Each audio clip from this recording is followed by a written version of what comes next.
जय श्री राम। आज एक साधक ने प्रश्न किया है कि प्रेम की परिभाषा क्या है, प्रेम किसे कहते हैं। देखो, प्रेम की परिभाषा है निश्चल प्रेम, जिसमें किसी प्रकार की भी कोई आकांक्षा, कोई स्वार्थ, कोई ईर्ष्या, किसी प्रकार का छल, किसी प्रकार का कपट, किसी प्रकार का द्वंद्व ना हो, ऐसे प्रेम को ही निश्चल प्रेम कहा जाता है।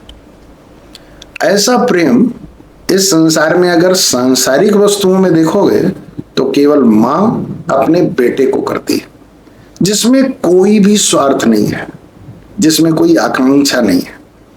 और जो व्यक्ति प्रेम करता है और अंदर स्वार्थ रखता है, उसे निश्चल प्रेम नहीं कहते, वह तो वासना युक्त प्रेम है।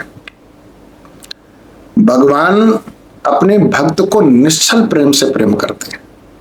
प्रेम की परिभाषा है, एक साधारण तौर पे देखो तो, तत्सुखी सुखित्वम। जिससे हम प्रेम करते हैं तो अगर वो सुखी हो गया तो हम अपने आप खुश हो जाएंगे, और अगर वो दुखी है तो हम अपने आप दुखी हो जाएंगे। अपने प्रियतम से हम किसी वस्तु की कामना न करें, केवल हम उसकी खुशी के लिए ही अपने आप को सुखी कर लें। उसकी खुशी के लिए ही हम दुनिया के सारे व्यवहार कर दें। यही निश्चल प्रेम है, जिसमें कोई छल है ही नहीं। निश्चल का मतलब ही है कि छल रहित, जिसमें कोई छल ना हो। जो व्यक्ति किसी से प्रेम करता है और वासना करता है कि भाई हम तो उससे प्रेम करते हैं तो वो व्यक्ति हमें ये चीज दे देगा, सोचता है कि मुझे ये चीज प्राप्त हो जाएगी। भाई मैं तो फलाने व्यक्ति से प्रेम करूंगा तो फलाने व्यक्ति से प्रेम करने के बाद में मुझे इस चीज की कोई कमी नहीं पड़ेगी। फलाने व्यक्ति से मैं प्रेम करूंगा तो उस व्यक्ति के पहचान के इतने सारे लोग हैं तो उन चीजों से मुझे ये लाभ हो जाएगा। लेकिन ऐसा नहीं है, उसे प्रेम कहते ही नहीं है, वो प्रेम की श्रेणी में आता ही नहीं है। अगर हम उसे कह दें कि व्यवहार या कि चतुराई, ये चतुराई की श्रेणी में आता है कि जब तक स्वार्थ सिद्ध नहीं हुआ तब तक हम उससे प्रेम करते हैं। बस स्वार्थ सिद्ध हो गया तो फिर हम उसे पहचानते ही नहीं कि कौन है। ये इसे प्रेम नहीं करते। प्रेम की परिभाषा ही नहीं है। प्रेम का तात्पर्य एकदम निश्चल निस्वार्थ भाव से सामने वाले से जुड़ जाओ, उसका नाम है निश्चल प्रेम।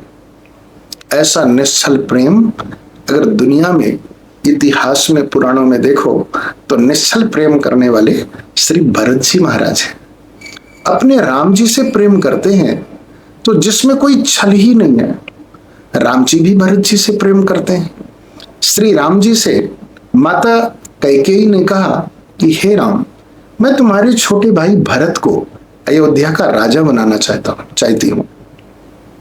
राम जी कहने लगे, मां, मेरा भाई भरत अयोध्या का राजा हो, ये तो मेरा सौभाग्य है। इससे बड़ी बात तो दुनिया में कोई हो ही नहीं सकती है। मां, मेरे सौभाग्य की बात है, मेरे छोटे भाई भरत को आप अयोध्या का राजा बना दीजिए। ये निस्वार्थ प्रेम है। ये श्री राम का भरत की प्रति में निश्चल प्रेम है, इसमें कोई छल नहीं है। भरत जी के लिए राम जी जैसे ही सुनते हैं कि मेरा भाई अयोध्या का राजा होगा तो भगवान तो इतने प्रसन्नचित्त हो गए, कहने लगे, मां जल्दी से जल्दी बनाओ। राम जी से माता कैकेयी ने कहा कि हे राम, मैं तुम्हारे लिए चाहती हूं कि 14 वर्ष को तुम वन चले जाओ। भगवान उसमें भी खुश हो गए, क्योंकि मेरा भाई अयोध्या का राजा बन करके राज्य का संचालन करेगा और वन में रहने वाले ऋषि मुनि साधु संत, जो कि महाराज चक्रवर्ती अवध नरेश अयोध्या के सम्राट राजा दशरथ जी का चारों दिशाओं में आधिपत्य था, क्योंकि चक्रवर्ती थे। चक्रवर्ती का तात्पर्य ही जो चक्र जैसी ये भारत भूमि है, उदयाचल से अस्ताचल तक, वहां तक भगवान श्री राम के पिता राजा दशरथ जी का अधिकार था। तो वन में रहने वाले जो मुनि महात्मा भी हैं तो उनको मैं प्रसन्न करूंगा, उनकी सेवा मैं करूंगा। उनके कष्टों को, उनके दर्दों को, जो वन में रहने वाले राक्षस लोग हैं, जो भजन करने वाले साधु संत हैं, उनसे भी मैं उनकी रक्षा करूंगा।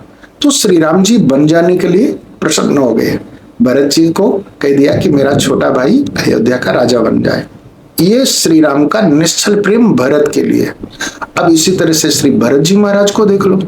श्री भरत जी महाराज को जब ये पता चला कि मेरे श्री राम जी मेरे लिए इस अयोध्या को छोड़कर वन के लिए चले गए, तो भरत जी दुखी हो गए कि जो राम जी का दर्शन पक्षी भी नहीं कर पाते थे, जो माता जी का दर्शन पक्षी ने भी नहीं किया कभी, आज वो जंगल जंगल भटक रहे होंगे।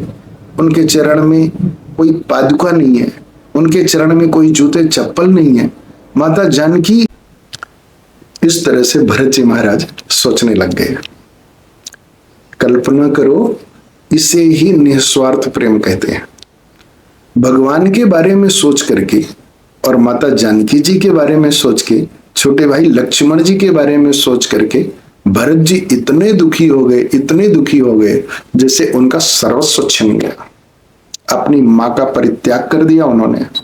माँ से कहने लगे, माँ आज के बाद में तुम मेरी माँ नहीं हो।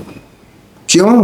क्योंकि जो मेरे जीवन का सर्वस्व है, जो मेरा प्राण है, और मेरा क्या पूरे ब्रह्मांड का प्राण है, पूरे विश्व का प्राण है, ऐसे श्री राम जी तुम्हें अच्छे नहीं लगे। माँ तुम तो इतना प्रेम करती थी, इतना प्रेम करती थी, लेकिन वो तुम्हारा प्रेम निस्वार्थ प्रेम नहीं था, निश्चल प्रेम नहीं था, वो स्वार्थ भरा प्रेम था। इसलिए वह तो प्रेम की श्रेणी में आता ही नहीं। और जो राम से प्रेम नहीं करता, वह मेरे से प्रेम कभी नहीं कर सकता है। ऐसी अपनी मां कैकेयी का परित्याग कर दिया।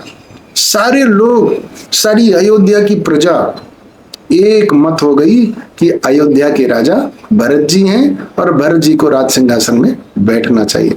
लेकिन भरत जी ने सीधे से कह दिया हाथ जोड़ के कि देखो, मैं तो अयोध्या के राज सिंहासन में नहीं बैठूंगा, क्योंकि अयोध्या का राज सिंहासन तो सिर्फ राम के लिए ही है और कभी भी नहीं बैठे।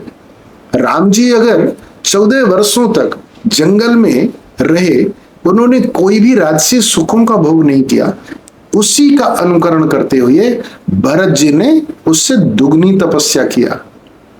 नंदीग्राम में चले आए और नंदीग्राम में जमीन खोद करके, कुछ साथरी बिछा करके, और आपको पता है 3 दिन में मात्र 1 मुट्ठी जौ, और वो भी जौ जिस गाय ने जौ को खाकर गोबर के साथ में उसे गोबर कर दिया है, उससे निकाली हुई जौ को गोमूत्र में 3 दिनों तक सड़ाकर उसी जौ को 1 मुट्ठी पाते थे। कुछ संतों का कहना है कि ऐसे जौ को गोमूत्र में डाल करके 3 दिनों तक रखकर उसे पाते थे। लेकिन जो भी करते हो, कल्पना करो कितनी बड़ी तपस्या किया, जबकि अयोध्या का राज्य स्वर्ग से नीचे नहीं था, अयोध्या का राज्य स्वर्ग जैसा ही था। सारे सुख सुविधाओं की बस्तियां वहां पे उपलब्ध थी, सारी चीजें थी, लेकिन भरत जी महाराज ने राम जी के वियोग में निश्चल प्रेम करने के कारण उस अयोध्या के राज्य को बिल्कुल नहीं देखा। इसे कहते हैं निश्चल प्रेम, जिसमें कोई स्वार्थ नहीं है। श्री राम जी भरत जी से निश्चल प्रेम करते हैं और भरत जी राम जी से निश्चल प्रेम करते हैं। इसी तरह बस ब्रज की गोपियों को देख लो, सारी गोपियां घर के कामों को करती हैं, लेकिन हर पल अपने प्रियतम श्याम सुंदर को प्रेम करते हैं, और श्याम सुंदर भी गोपियों को प्रेम करते हैं। देखो, बाह्य भाषा जैसी भी हो, लेकिन अगर उसमें स्वार्थ नहीं है, उसमें कोई आकांक्षा नहीं है, अपने प्रियतम की खुशी ही आकांक्षा है, इसी का नाम है निस्वार्थ प्रेम।